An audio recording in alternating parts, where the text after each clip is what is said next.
So it gives me great pleasure to introduce the next presenters on our panel today, who are Tori Holmes. Tori Holmes is lecturer in Brazilian Studies at Queen's University Belfast, Northern Ireland. Her main research interests are in digital culture and the texts and practices of urban representation in Brazil, particularly relating to the favelas of Rio de Janeiro. Tori's broader interests are in digital ethnography, ethical and methodological issues, and interdisciplinary research on digital culture. And she's a member of the Digital Latin American Cultures Network and one of the founders of REBRAC, the European Network of Brazilianists working in cultural analytics. We're also joined by Guido Armstrong, who's a senior lecturer in Italian and faculty academic lead for digital humanities at the University of Manchester. Her research is primarily focused on materiality and translation, and she's published extensively on early Italian literature and its translation and transmission across languages, cultures, and media from the medieval period to the present day. And her wider interests include early modern print cultures, visual design, digital humanities, and gender. And then we're also joined by Inma Alvarez, who's a senior lecturer in Spanish at the Open University. She's published on language teaching and learning, as well as on dance and performance, documentation and reconstruction. And she's researched on intercultural competence in language education in relation to teacher training and learner skills development. And she's also a project partner on the Language Accent World Making project. So the purpose of the panel really is to kind of follow on from some of the themes that Claire explored and to ask, to start with the kind of general questions of what have been the major. So the first general question in this workshop, which is what do you think have been the major factor, the major impact of digital culture on the way that we research modern languages from your point of view? And feel free to grab the microphone. Who wants to speak first?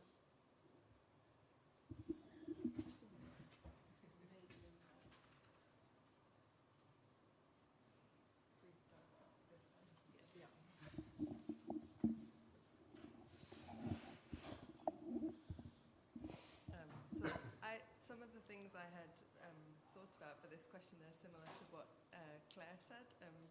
Not surprisingly, maybe because she was my PhD supervisor, but I thought of this shift in the verb that we use to talk about how we do our research from reading to following. And that relates to also what similar things to what Claire was saying about the kind of text that we study. So I studied blogs by Brazilian favela residents and all sorts of... Can you not hear me? No? Shall I start again? Yes. Okay, right. So the first shift or transformation that I wanted to highlight was the verb that we use to describe what we do. Some of us, and there's a great diversity, I think, in how digital culture is transforming modern languages. So as Paul said, I do field work, I do digital ethnography. So for me, the verb I use to describe what I do is following rather than reading, although I also read and analyze text. And I think that was something I realized in my research was that I was still doing that. So I was bringing skills I already had at the same time as I was acquiring new skills and sensibilities in studying, for example, blogging by Brazilian favela residents, or now web documentaries about urban change in Rio in the context of mega events, so looking at Facebook postings and so on, the actual films, but also all sorts of things happening around them.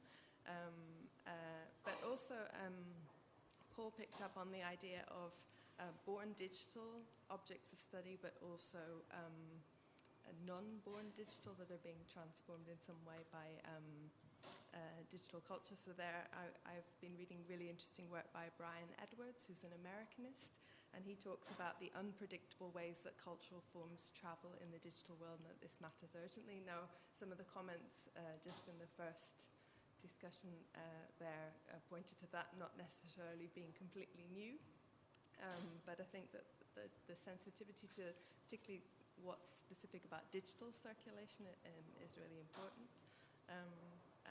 So there's the difference of also of field work, which I think is something that modern linguists haven't traditionally done. Maybe they've gone on research trips, but we haven't necessarily framed it as field work. So I think that learning how to, assuming or acknowledging that we're doing field work and learning how to do field work is also very important if you do say digital ethnography, and that could be fieldwork on the internet, but also fieldwork in place. So I've been going to film screenings, for example, example, in REAR.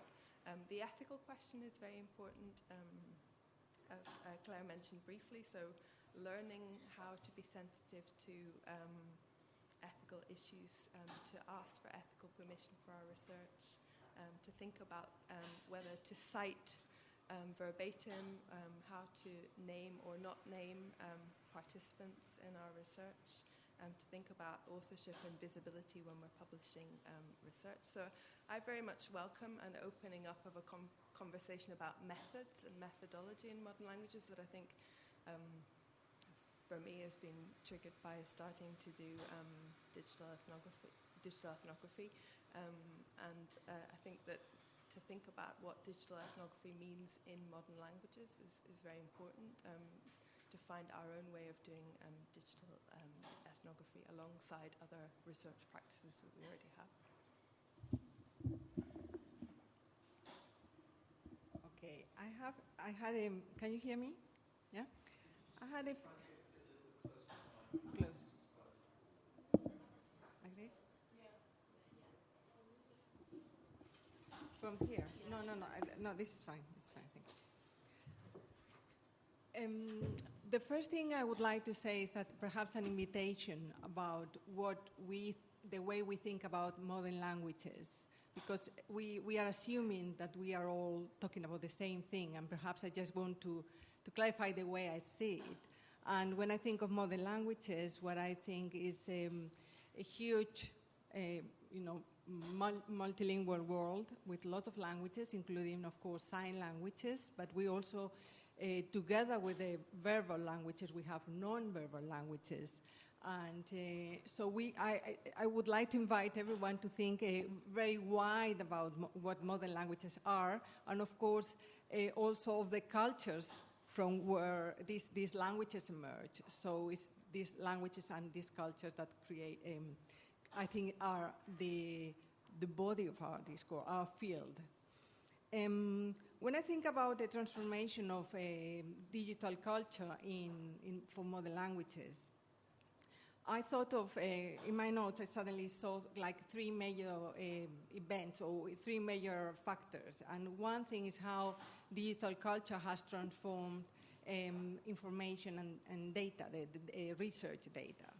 So as you were explaining, in traditional research, we might be looking and collecting data, while the digital world allows us to look at the data that is out there in a digital form and use it as research, as part of our research. So we don't have to in a way, sometimes it's not necessary to create new information because we are using the information out there. So I think that's an important transformation.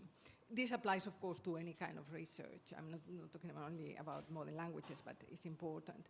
Of course, not only that the data is there, the participants are there as well. So we have access to a global kind of a participatory body of people, which this had unprecedented. We never had that before. I think also it's important the way we analyze the data. We have digital tools that give us a lot of, not necessarily faster, but clearly more sophisticated means to analyze our data and do things with it that we couldn't do without the technology. And of course, this has been mentioned, but I think it's very, very important, is how we archive and how we curate our research data. And clearly, technology has had a big role in this. This has also been mentioned, but I think it's important to think about also how creative we can be within the digital environment and digital context. Because I think Claire has been focusing very much in these hybrid genres that emerge in the digital context, but the same way, we can, thanks to the technology, we can be creative as researchers in our research outputs. Last week I was reading video essays. So essays have been traditionally something that we write down, but now there are many different ways in which we disseminate and spread research information. We have also data visualization where we can, in very rich, different visual ways, we can present the information, the findings of our research. So I think those are quite exciting things that technology allows us to do with the data. And of course, something that has been highlighted as well is that we can present research findings for many different audiences in many different ways.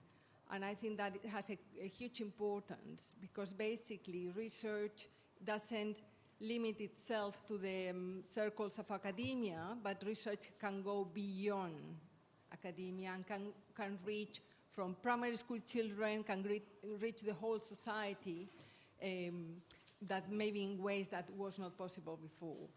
And I have other things to say, but maybe I can pass the phone now. Thank you. I have the slight problem of being the last person to speak, so after Claire's magisterial contribution and the two previous speakers. I've been thinking a lot over the past few days about the transformation of modern languages research by digital culture and vice versa. And it's really hard to disentangle them because I was trying to systematize this for you and it's not quite as easy as I would have liked. I think, we work in a super connected media ecosystem and we seamlessly integrate digital and analog practices all the time through our devices, our technologies, and the way we work in our institutions. There's a parallel, I think, between digital humanities and the debates around digital humanities itself as a discipline or as a para-academic discipline that cuts across other disciplines and the status of the modern languages. We're seeking to move beyond the traditional nation-state boundaries of our university departments. I was very struck with what Claire said about the conservative undergraduate curriculum. In fact, I wondered if we'd even been at the same place with Les 400 coups as the paradigm of modernity. Both of these areas are quite messy, they're quite disruptive. I think in a way they're kind of maligned and misunderstood almost as entities, as a province of especially gifted technical people or linguistically gifted people. And so I think we should be able to make them work together for good. It's a very critical moment for the languages, certainly in my institution. And I think there's such a long way for us to go, but there are so many opportunities around this. I can't really make the distinction between digital for the languages and digital for research. I suppose in function of the reason why I'm on this round table, I'm here as I'm the person that coordinates digital humanities for Manchester, so most of my time I spend thinking about provision across the faculty. I never really go down to the subject level, but I'm also here as a medievalist, as somebody who's done digital work through kind of very traditional dead white male studies for the past 20 years. And I think that kind of really foregrounds the kind of things we're trying to talk about. There is this two-way relationship in digital humanities. In a sense, it's about harnessing the technologies and the tools, the computational in the service of our research, so that's the transformative potential. But then, of course, reflecting it back from the humanistic perspective on the digital as an object of study in itself. So, we bring, as humanities scholars, that cultural specificity and critical stance, as Claire said, and we can interrogate these technologies in a way that perhaps the producers of these technologies don't necessarily do. So, I have more to say, but I'll leave that now. Thank you. Does anybody have any questions or any comments?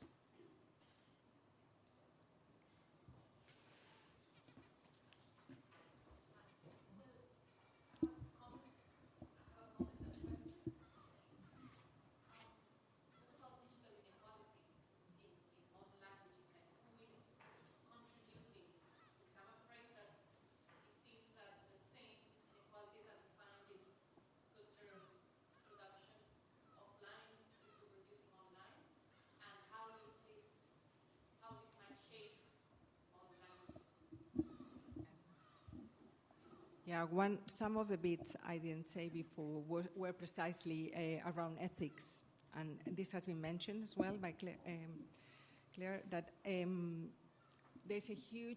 think there's a huge potential from us, from modern languages researchers, to push an ethical agenda for being more equal, more representative of the range of languages and kind of break down the hierarchies that are currently at play.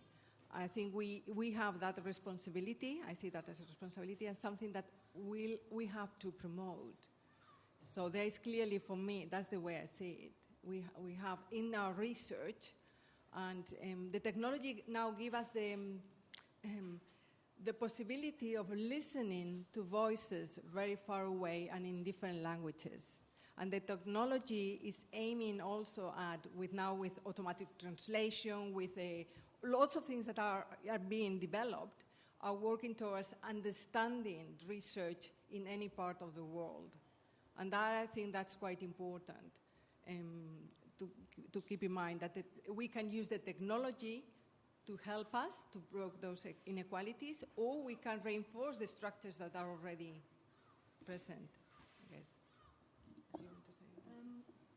Yes, I mean, I think one of the most exciting things for me in the kind of digital humanities part of my job is how much of a kind of activist community it is amongst the academics, the practitioners, how non-hierarchical. It seems to be very much it's a very open space for people who perhaps are not at the top of conventional hierarchies, if we could put it like that, which is very much a contrast to the discipline through which I came through. As an Italian medievalist, it's pretty much the most conservative structure imaginable, I would say, certainly at the time when I went to university.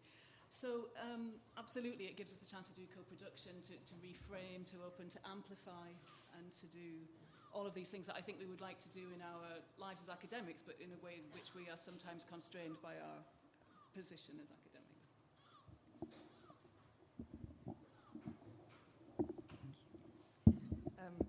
So you could come at digital inequalities in relation to the material that we study, or also within the discipline. Can you hear me? Yes.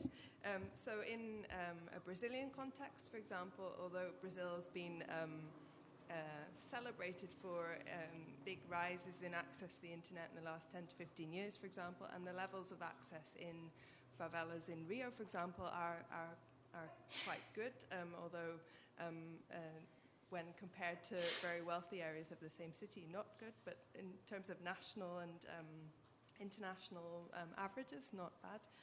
But I think it's important to not just look at who is producing digital content from those kinds of places, even if that widens and diversifies our understanding of Rio, for example, that we can now read blogs by favela residents, etc.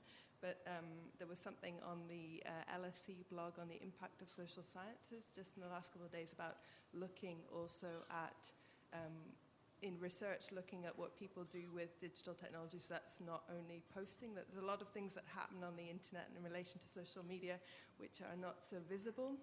And so the people posting, blogging are only part of the story, but also looking not just at the urban, so that looking at rural settings. We'll hear, I think, this afternoon from someone from the Kipu project, which is a really interesting example of using sound and linking telephones to the internet as a way of kind of bridging a gap there.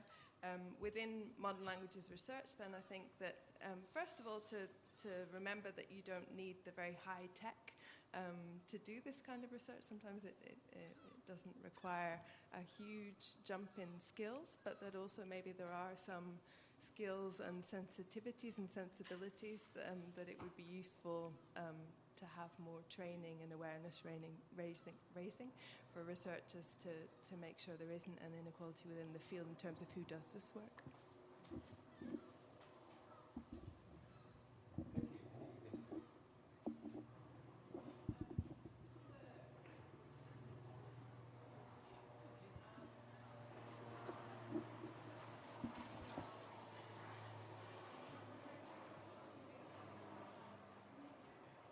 I think now the helicopter's gone, we can hear you.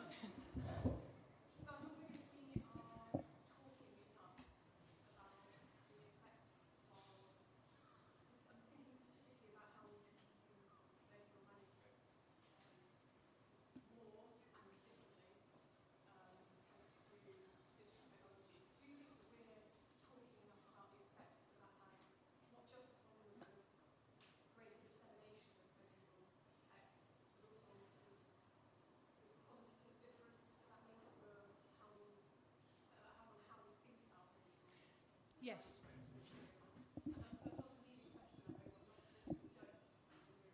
No, I'm really glad. I wasn't actually sure if there would be any other pre-modernists in the room today with me, so thank you for the medieval question. No, this is something which I'm really conscious of, as a researcher and as a teacher.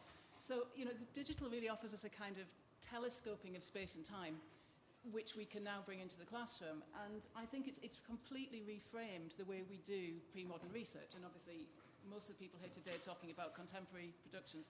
But I think it's completely altered medieval and Renaissance studies. I'm not sure if people have actually necessarily noticed. 20 years ago, I was at Brown at the time that George Landau was at Brown, and so I worked on a big hypertext project. That's where I started my digital career. I was on the Decameron web.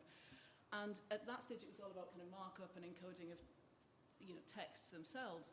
Now, with the kind of shift to digitizations and kind of mass digitization of historic material, we can literally bring, Petrarch's autograph manuscript into the classroom in a way that we just couldn't even conceive of. When I did my PhD on Dante and Boccaccio, I didn't see a manuscript. It's extraordinary to me now that I could write a whole PhD on literary relationships without ever seeing what they did. And I think this is to reshape the field. And it's basically medieval studies is just material studies now. It's all about the object and layout. And yet I don't know if people have necessarily put it together with the infrastructures and the affordances of the ways in which we're doing it. I think there is a distorting effect. So, this is probably most discussed with relation to EBO, the early English books online, which has sort of become the conceptualization of the entirety of English print production, but it doesn't actually cover all English print productions. There's a kind of distortion of the field of what we see. But I think it generally has opened up and has changed the way we do work. Did that even answer your comment?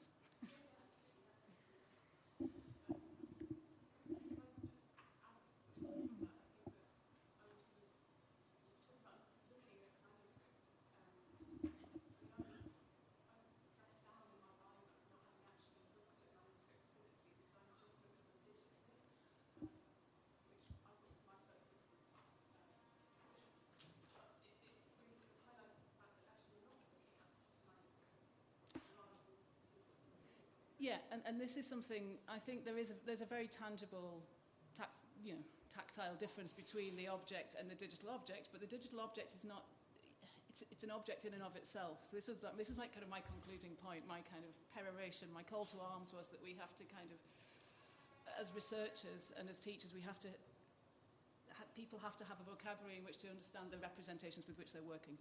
That we need to, a digital facsimile is not a facsimile, it's not a surrogate, it's a thing in itself. So, of course, what you had there was an example of kind of gatekeeping around kind of like the aura of the object, and how dare you use such a déclassé thing as a mere photograph. And I think they should be historicized. The digital object should be historicized just as much as the manuscript, because they're as expressive of the production values and everything that goes into the making as the great male author's book itself. Can I add something about that? I think what I would recommend, the digital environment mediates most of the things we do nowadays, actually. We can't escape it. It's part of us now. And even if we don't look at digital objects, we are using technology in our research in lots of ways. But I think what we are talking about here is how that mediation is happening and what is the effect of that mediation in us. And you mentioned something about sensibilities, and I think we are talking here at the level of aesthetics. What is the experience of the object that when it's mediated and when it is the actual physical object we are using? And I would recommend anyone who is doing a PhD at the moment and is looking at, via the technology, looking at old objects, always acknowledge that there is an issue with not looking at the actual object, but looking at something that has been mediated. But I think we can learn a lot also from the art world, because art has been mediated by technologies for a long time now, and we have a lot of experience in that, and how colors don't come across the same. And so there are lots of things there that can be learned. But even the historic object is resituated and remediated now. So I mean, looking at a book in the British Library reading rooms, it's not the same as having it on your desk in your palazzo in Ferrara. You know, so. And I just think it's about having more mindfulness about that. So obviously everyone in this room is highly mindful of these issues, but again, it's about acknowledging it and foregrounding it. So I try, you know, I guess as a medievalist, because we're working with old objects which are unfamiliar, you know, I can make this the starting point for my teaching. But you know, it's about teaching your students that, you know, what you find on Google, you know, Google is not, it's not transparent. Everything is being returned to you with an agenda. So that's my vision.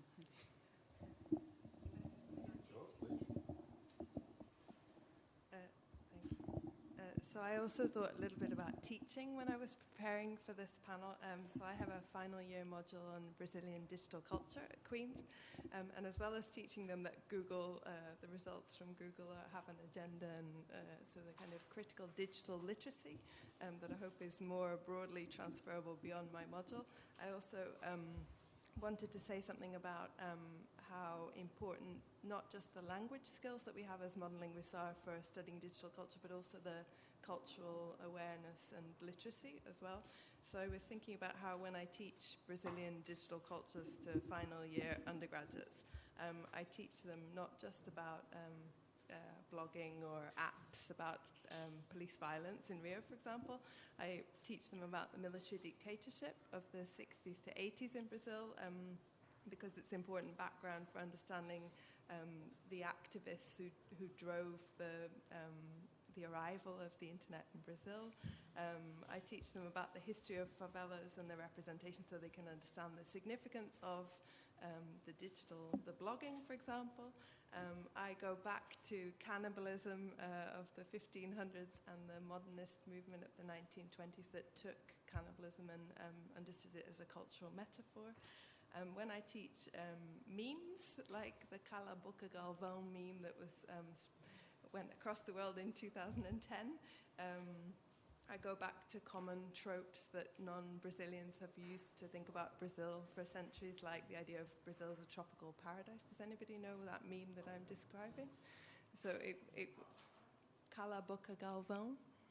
So it had to do with it was telling a sports presenter to be quiet, but then it became a hoax fundraising campaign to save a rare Amazonian bird that was going to be extinct, but it was all a joke that came from a hashtag on Twitter. Trying to understand this kind of digital material in not just linguistic, but also social, cultural, and historical contexts, I think is really important when we're teaching this kind of material in modern languages. Great, we've got time for another question or two, if anybody wants to ask them. Could I ask a question of the audience? Please. So I'm interested in whether we think people need to be more technical in their approach to the digital. So, you know, you mentioned low tech, and so much of the kind of, you know, so much of the way in which we encounter the digital is, you know, it's on our phones, it's very familiar, it's completely intimate, no technical knowledge is required. Yet I think in order to understand, for example, even just how the search engine works or what's happening when you look at digitized text, I think there is a need for a degree of critical digital literacy. So, I mean, do you agree? Do you do that? Do you teach it? Where can we get it? I haven't got an answer, I'm just interested. Start with you, Paul. Well, I can say that in the program we have for modern languages at the Open University, we have incorporated it in digital skills as part of the curriculum. Because I know that when I started as a PhD student, I was a computing demonstrator for new undergraduates. This would be like 1996, and basically every art student at my institution, Leeds, passed through the computer cluster with a demonstrator who showed them how to kind of, you know, use the university systems and things like that. So we did do a degree of computer training for humanities people 20 years ago, which I'm just not seeing anywhere anymore. You can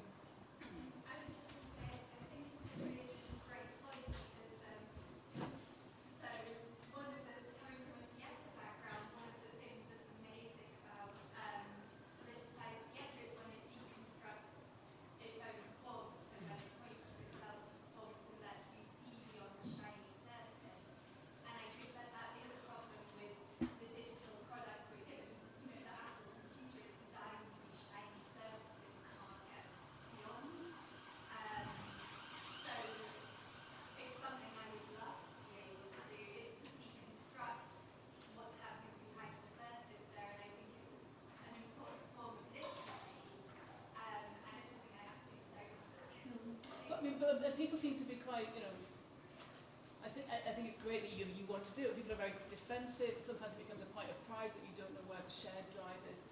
It's where do we even begin?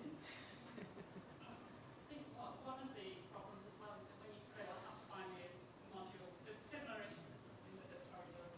The problem is that yes, you do teach your students, to interrogate, what Google throws up and think about it, but you're preaching to the converted because you're teaching the students who've chosen to do your digital, and it's actually the other students who are writing essays, on whatever topic they're writing who don't interrogate. So I think that's, and it often will be the same students who maybe don't go to the academic writing courses that are freely available as well. So I think there is a problem with people not liking to do skills modules because they think, well, what's the point? I don't get credit for it.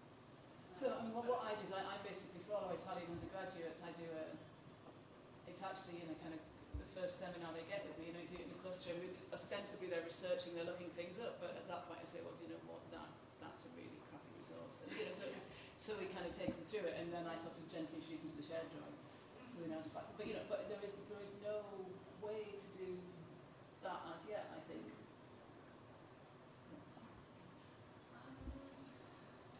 Can I just chip in with just one point out of the very, very many that I have the experience from what I did up until last year at University of Portsmouth. One of the things I did, for example, was using technology in language teaching. That's for example, and languages, so you can stack up against every single possible issue that can come up.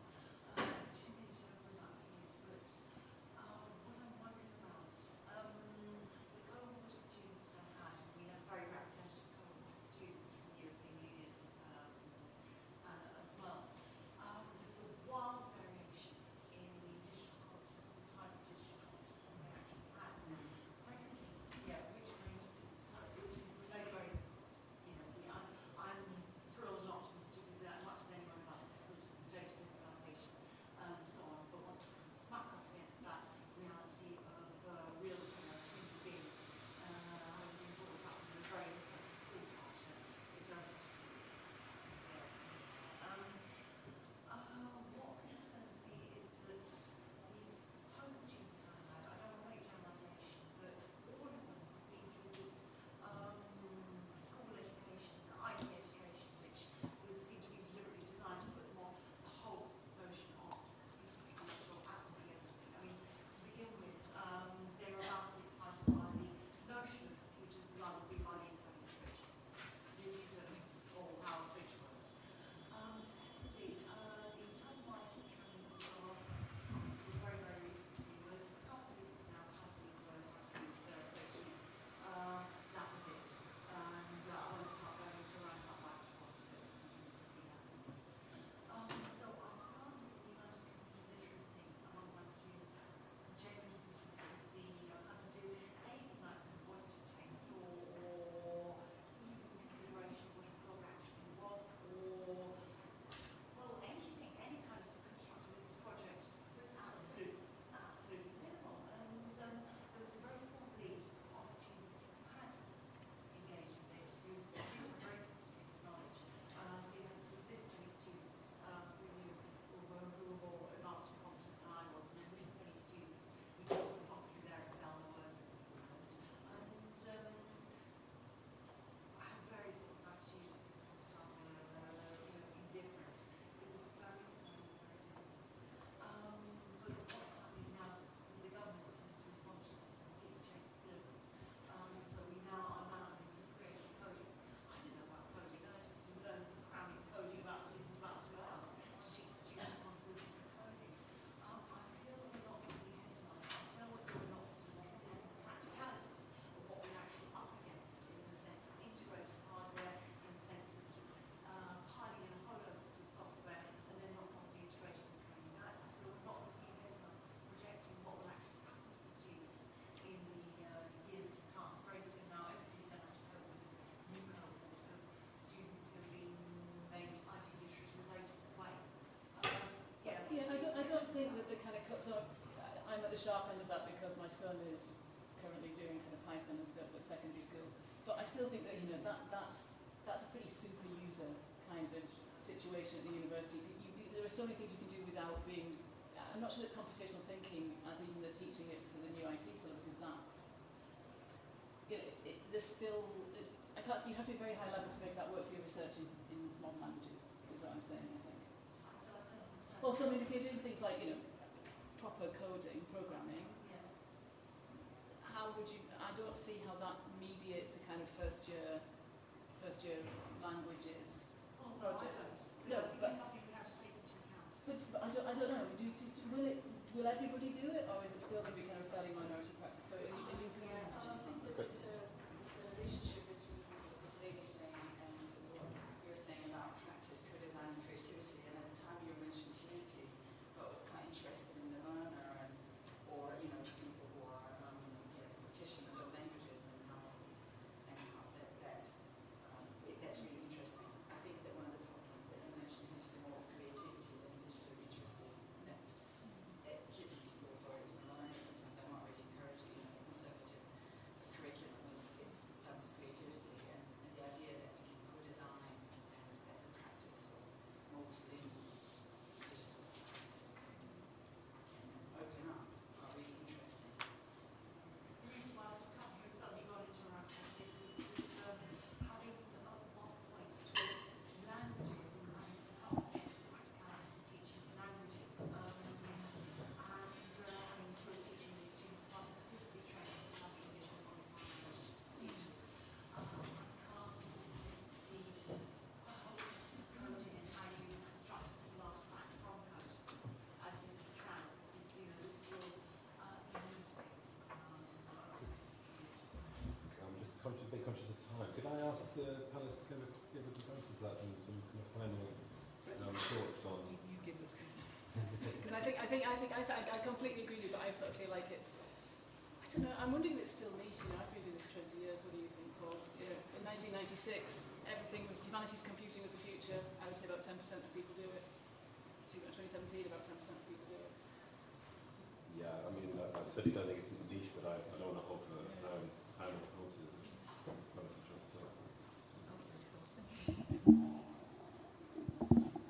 I suppose I would generally welcome the idea that we'd get more technologically literate students coming through, but I also think that we shouldn't forget that as well as preaching to the converted in those who choose these modules, but in general our students are technologically literate. They use technology, it's just that maybe the critical perspective that we're trying to introduce, as in all of our teaching, I suppose. In the same module I was discussing, I've tried to start using digital in the assessment as well, although the majority this year still went for a written project. One did a blog, and I offered the option of a video essay. So it's also trying to find ways to make sure that our teaching and assessment is engaging to the students by using digital there as well. I think I'm going to say something really obvious to finish. I think any technology we use in our teaching and learning has to have a purpose or has to be meaningful. If it is not useful, you're not going to use it. So it's how we can make the most of what is out there for us in the digital culture, and design a curriculum that integrates that and makes sense for students to use it. I don't know whether. I would just agree with everybody and say, I think absolutely we use digital in every way we can, but that we, inculcate a kind of sense of the technical constructedness of these things and an ability to critique them. Great, thank you very much. I'm sure there are lots more questions people want to ask, but I'd suggest we do that over coffee. We're running about 10 minutes behind schedule, so if we could have coffee and regroup around 5 to. But first, I'll just